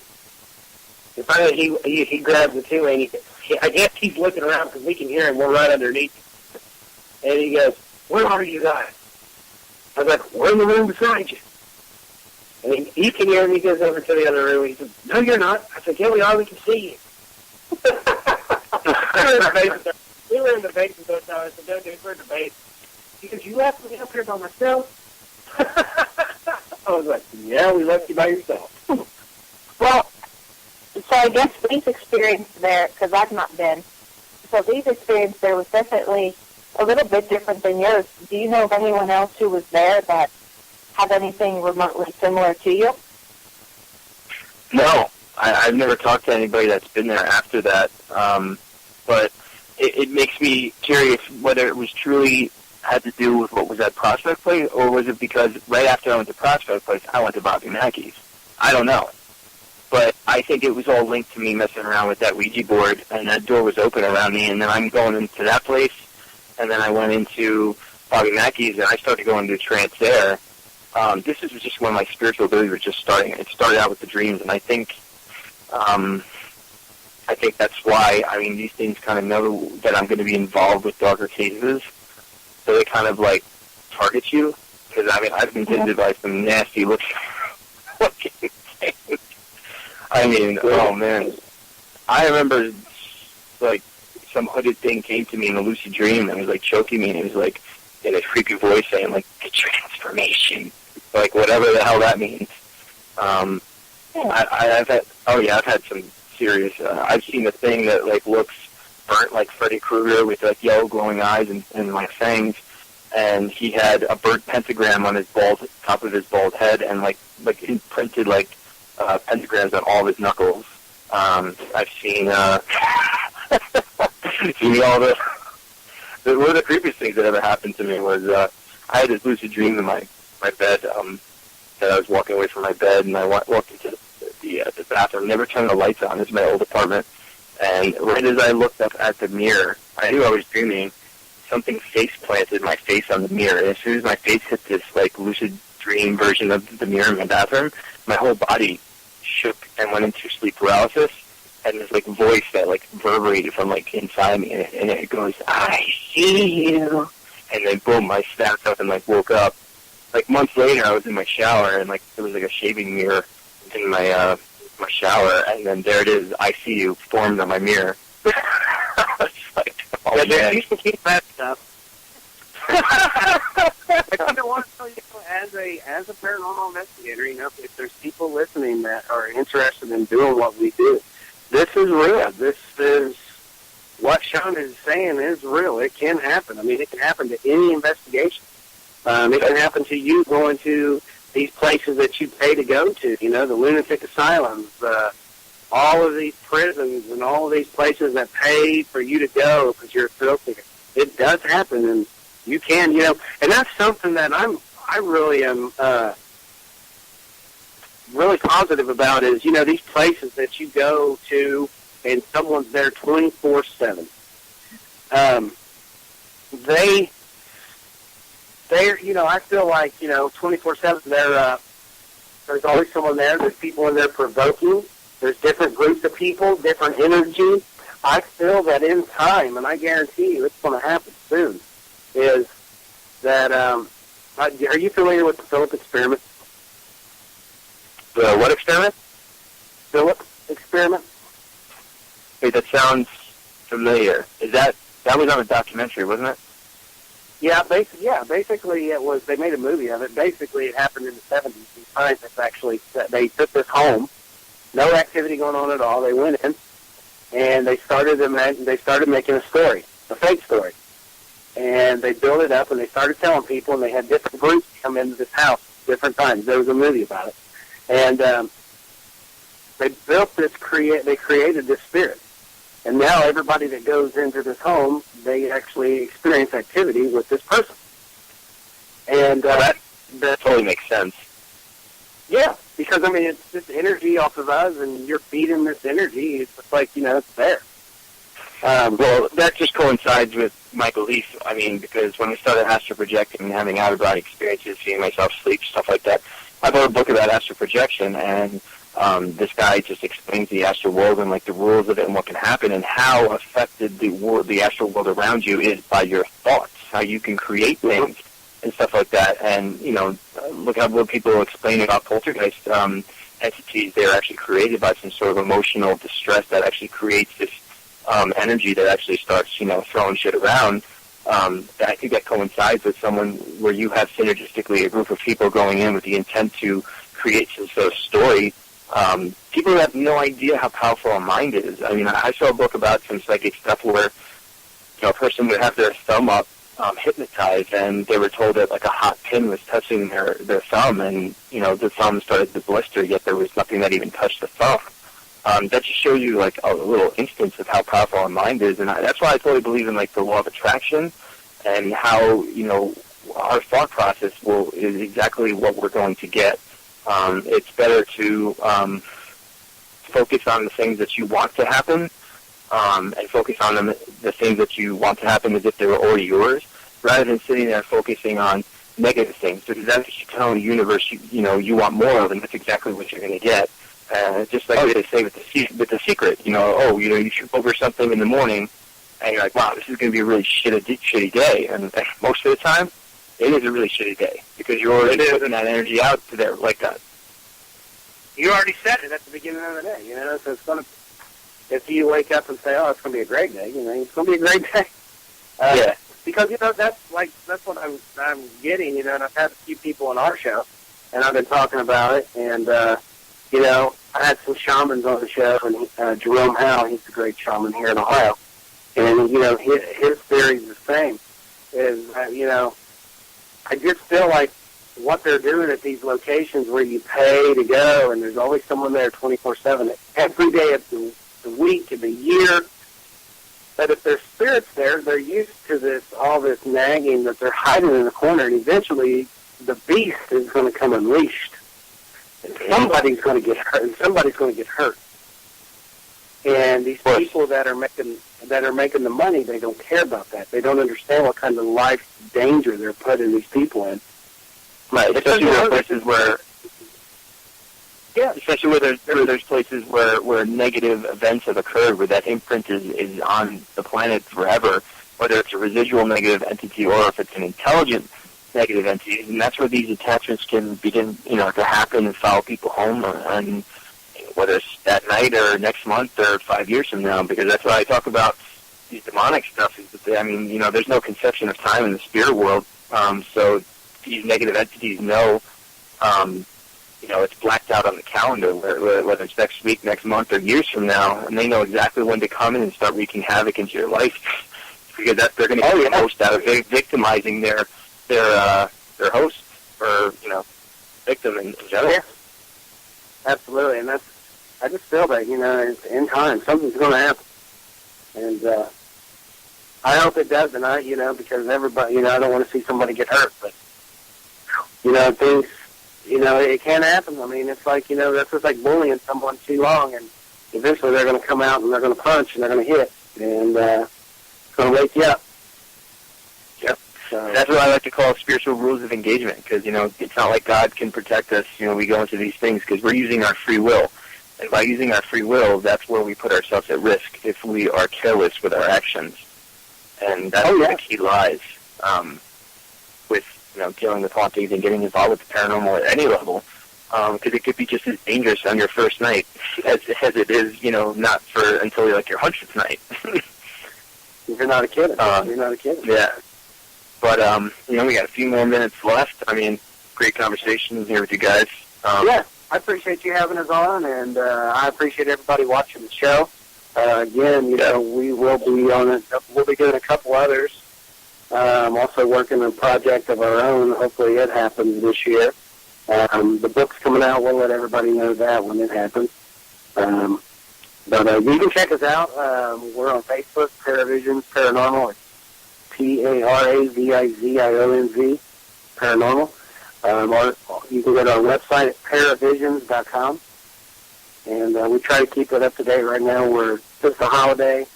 We haven't started our 2015 calendar, but it will in time, because me and Jim, we do that, dealing with HTML, there's a lot of stuff. So, in time, give it a week, we'll have everything fired up and ready to go on that. And also, we're on the Para-X on Thursday nights from 7 to 8, right before Tim Shaw, the Black Cat Lounge. And this week, we don't have any guests. We're just going to be talking about the new year. And me and Jim and Patty, Patrick, he's the lucky guy. He's going to be leaving tomorrow morning to go to Florida with his mom and sister. They go every year to Walt Disney World. It's something that they do, and I'm like, he's lucky. So they're going to be in the warm weather, and for a week, and he'll be back Friday, and we got that major investigation that we're going to take care of on Saturday. So we just love what we're doing. We're passionate about it, and like I can tell from you, you're passionate about what you're doing, and definitely want to keep in touch with the, your psychic abilities and stuff, some little key things, to help each other out. That's all new to me.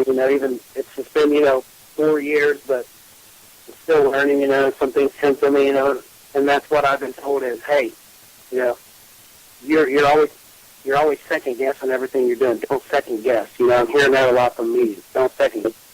That's just natural. I guess second guess. Am I doing this? Is this right? Am I doing this right? If it's multiple choice and you think it's C, it's typically C. That's basically what they're trying to say. Exactly. So, you can't go wrong with C. Yeah. No, absolutely. And that's what this is all about. And this is why I'm so glad that I started doing the radio show, because it helps me and realizing, we all can learn from each other. Absolutely. And we all have something individually and something different we can bring to the table for each and every one of us. And if people realize that and act according to that notion, then, like you said, we were talking about before, we'd make a lot more headway in all aspects of this field.